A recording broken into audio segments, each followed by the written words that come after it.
Greeting in the name of our Lord and Savior Jesus Christ. I'm TARIQ. I'm Senior Pastor of Christ Church, Pakistan. And we are going to present this English message for you so that you may have a better understanding of the Word of God. You may have a revival, renewal, and regeneration in your life. You may have intimate relationship with God and experience His love in your day-to-day life. Today's sermon is taken from 1 Peter chapter 1 verse 7, and I'm going to read for you the Word of God, and then we will listen the Word of God. The Word of God says, your faith will be like gold that has been tested in a fire, and this trial will prove that your faith is worth much more than gold that can be destroyed. They will show that you will be given praise and honor and glory when Jesus Christ returns. This is the word of the Lord. Thanks be to God. My dear brothers and sisters, those who want to just learn, want to preach and teach the good news, and especially this sermon, as the sermon title is Anchor Your Faith in Christ. And Apostle Paul wrote this letter to the church of Asia Minor. And where is Asia Minor now? It's in the Middle East. It comprises on Turkey, Iraq, its old name is Mesopotamia, Lebanon, and Palestine. This region is called Asia Minor. And as you know that there were 7 churches in this region as we read the book of Revelation, and we find all these 7 churches there. So Apostle Peter wrote this letter to them for 3 major reasons. The first was there were problems going on, and Apostle Paul wrote this letter so that they could be able to solve this problem, and they must look at Jesus, who is author, pioneer, and perfecter of life. And what kind of problem they were facing? The first thing, they were facing internal persecution. Internal persecution in the church. What can be internal? It's a division in the church. They have it divided in various groups. So that was a major problem, because unity is their strength. So he wanted to unite them so that they could be able to glorify God through their unity and together. And then there was unnecessary criticism. There are 2 types of criticism: positive criticism and negative criticism. If you have a positive and constructive criticism, and the person will grow, you will let that person know that you have made this mistake and how you can overcome this mistake. And then there is a destructive, that's called negative right criticism. It will just condemn person and just let him be like this so that he could be able to be discouraged and to give up ministry and the church work. So Apostle Peter wants to encourage the church so they could be able to overcome internal problem in the church. The second problem was external persecution. What kind of external persecution? It was really very serious, because they were facing false teaching and false teacher. The false teacher, they were teaching false teaching to the people so that they could be able to mislead and misguide them. They could be distract them from the right way, and the right way is way, life, and truth, and that's Jesus Christ. So he encouraged them to solve this problem, and they were Antichrist. There were many people, those who are saying that, oh, we are also like Christ, and we are his disciple, and they want them to follow other ways. Then we see there was opposition, unnecessary opposition. They are preaching the good news, they are telling the truth, and truth will set them free, but they face a lot of opposition and persecution. So Apostle Peter wrote this letter to the church of Asia Minor for three major purposes. The first is spiritual encouragement to the church. And it is necessary, it's a need of the time, so that they could be able to encourage and grow in faith and continue this ministry of gospel. The second was the growth of the church, the spiritual growth. There is two kind of growth. First is numerical. If we have more people, and then we can find the leadership from there, and we can continue this gospel ministry, church work ministry, and outreaches. Then we also face, there is another kind of purpose that is called encouragement. They need a lot of encouragement because they are facing persecution.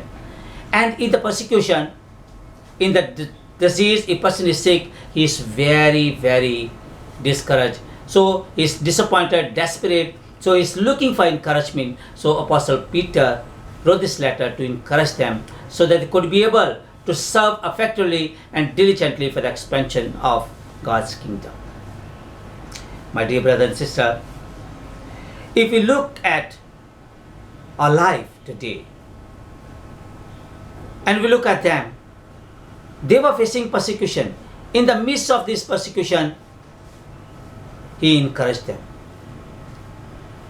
And this is time that when we can also ask three questions from ourselves. There are three major questions. The first question is, did you put your faith in Christ? Because the Word of God says, who put his faith in Christ will never ever be ashamed.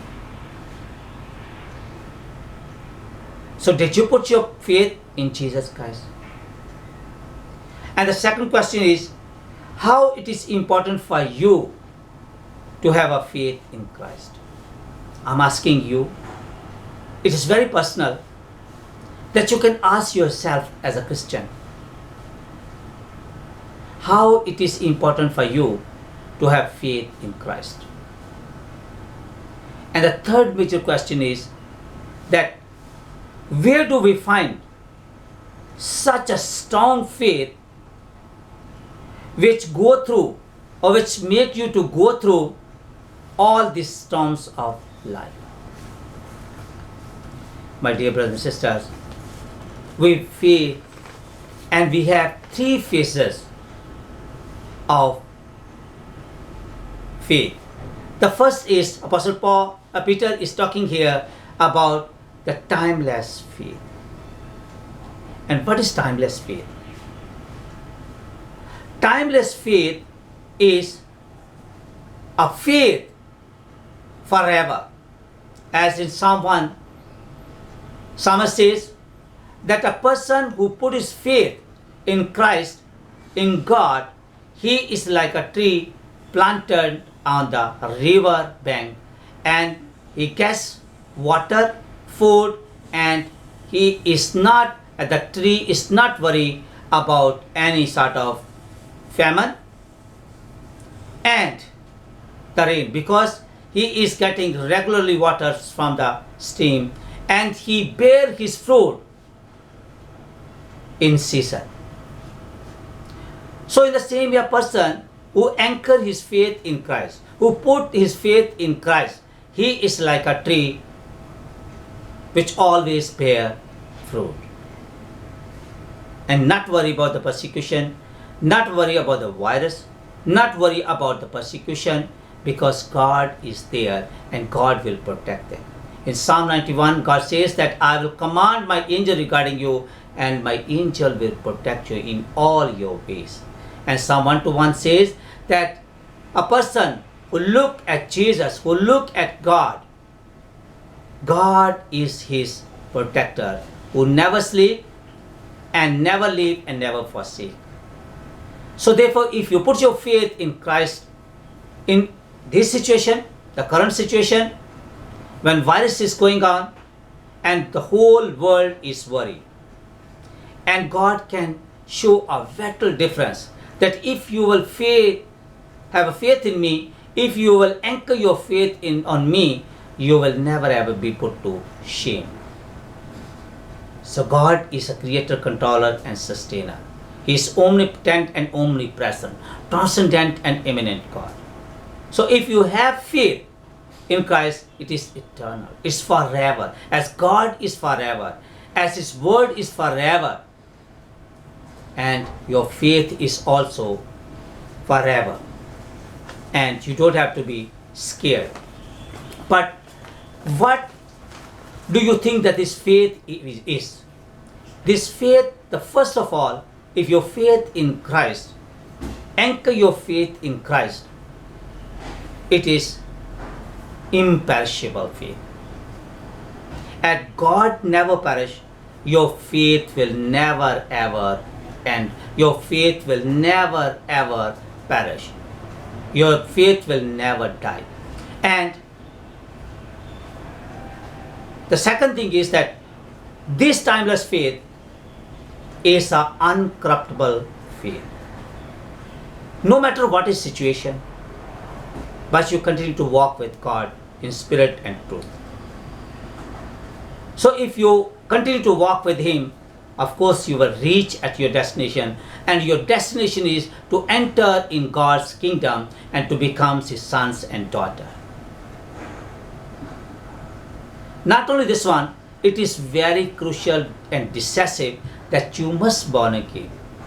I'm not sure that what kind of life you have and where are you in Christian life.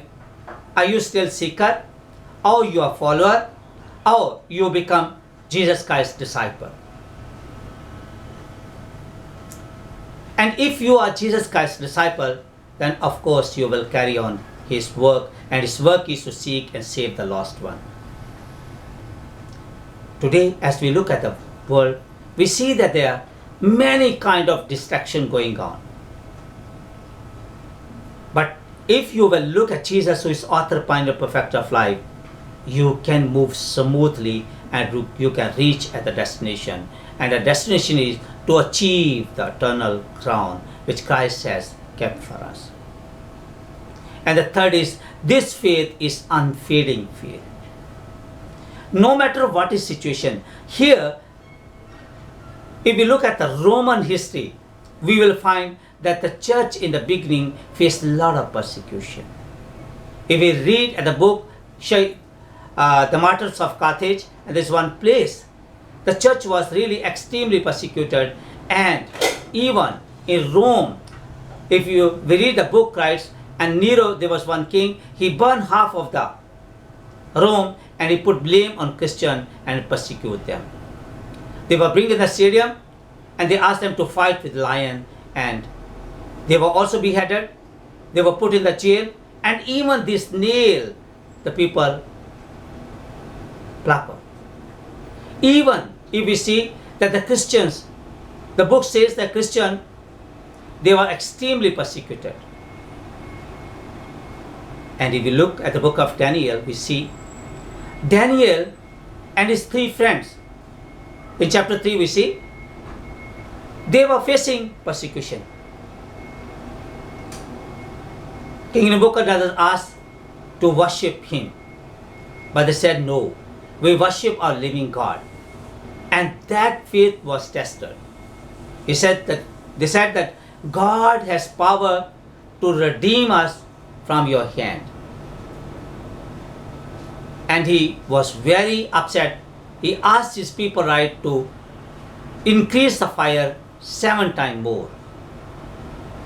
And then asked them to throw. And Bible says that people, those who are throwing them, they were burned and died. But they were tie them up and throw in the furnace. And when they reached there in the furnace, they were walking.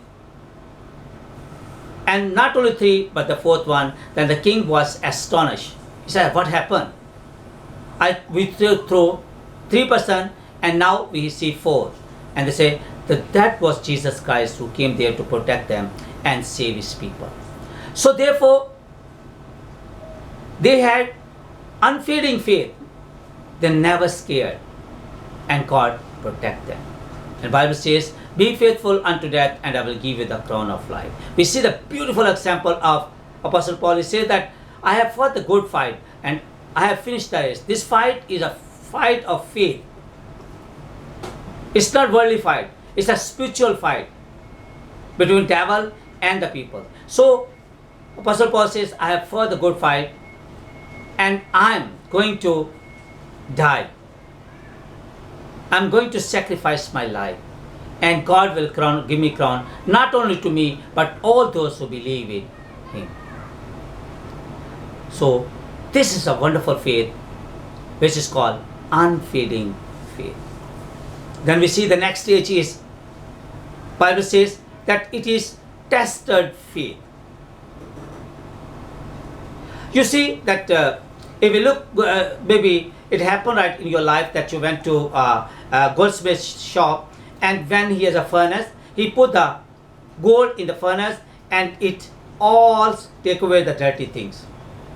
Whatever is mud, any sort of other things in the gold will burn, and then they will have a pure gold. And it's like fire. Fire will refine that gold. If your faith go through a persecution, it become more vital and genuine. And then you will know that what kind of peoples are there, what kind of peoples are facing persecution and how they go through these trials. And if they remain faithful till the end, their life will become gold. Their life will become pure and God will sanctify them. In other words, we will say that if we go through this trial, we must know that what kind of faith we possess, and if we remain faithful and look at Jesus, who is author and perfecter of life, preach and teach and obey his word, then our faith become pure gold. And this faith, number one, is valuable faith. We know the value of this faith because we have paid a price for this faith. And then the next stage is that this faith is a revealing faith. This faith shows the world that our God is a living God. He rose from the dead and he is with us because he said, I will be with you till the end of the world. And then the third stage is that this faith is a loving faith. Because we have faith in Christ and Christ loves us. In Romans letters, Apostle Paul says, God demonstrated his love in this way, that while we were yet sinners, he crucified for us. In John chapter 3, the Bible says, for God so loved the world that he gave his only begotten Son. He means he sacrificed his only Son. Whoever believes in him may not perish but have eternal life. And in Isaiah chapter 49 verse 15, God says that a mother can forget an infant child, but I can't forget you because I scratched your name on my palm. So he always thinks positive. He always thinks good for us. And now this third phase is that true faith. True faith, we have to see in James chapter 2 verse 16 and 17. Genuine faith, there are many kind of faith. Which first faith we see that it is dead faith. We sometimes have emotion.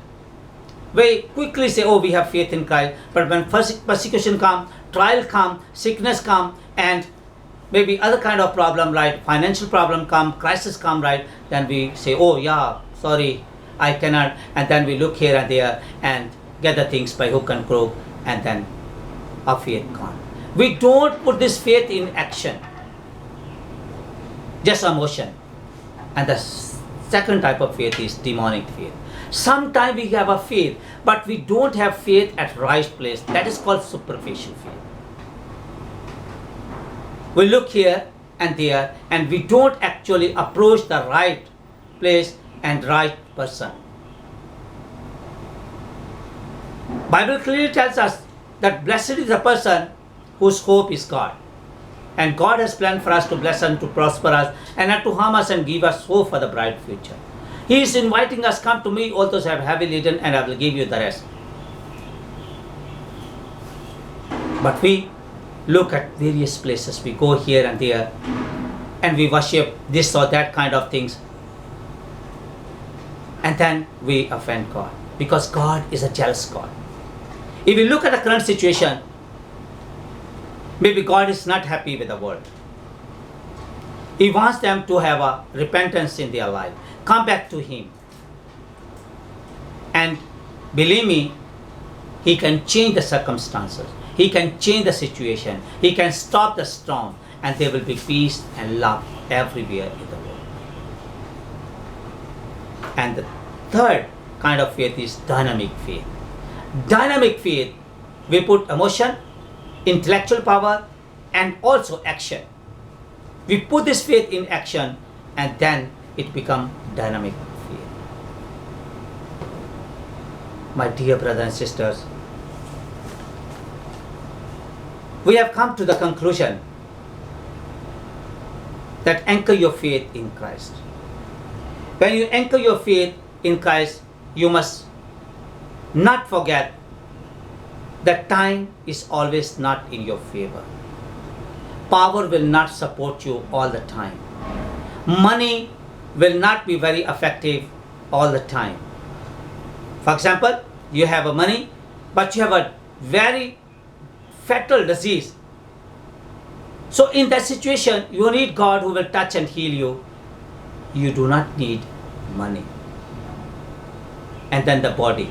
Most of the time, we must take care of our body. I'm not saying that don't take care of your body. You must take care of your body. But don't give 99.9% time to your body and then only 1% to God.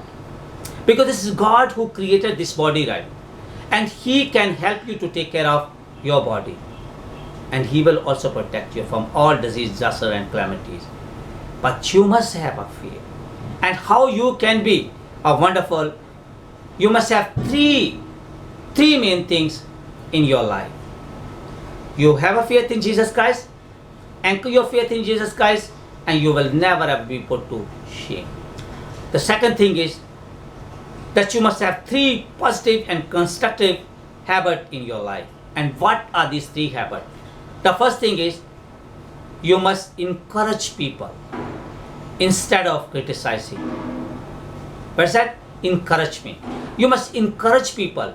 There are many people, those who are depressed, oppressed, sick, poor, needy, and at this point of time they are facing persecution. You must encourage them to look at Jesus and to put their faith in Jesus, and they will be survived in the midst of persecution. The second thing is that you must have an understanding of the people. Most of the time we condemn people, we judge people, we do unnecessary criticism. But you must learn to understand person. When they approach you, they share their life with you, they share their problem with you, they share their sickness, they share their situation, and in that situation you must try to understand. You must reach at the gut level, and then you must help them. Help them instead of judging and condemnation. And the third thing is that take initiative. Most of the time we wait for one another. Oh, let me be safe, let other person take initiative. Let other person start this good work. You can take initiative instead of waiting for someone else. Because God give you this strength to help out people in good work, so that they must be able to overcome their problem. They must have a better life. They must become a better people for the church and also for the community. And they must do good work, help out people, those who are sick, needy, and they are far away from God. And you can share the good news, and God will be very happy. So I will strongly encourage you to anchor your faith. You put your faith in Christ and you will have a crown of life. You will have a blessing and prosperity in your life. And God will use you mightily for the expansion of His kingdom. God bless you through this word. Amen.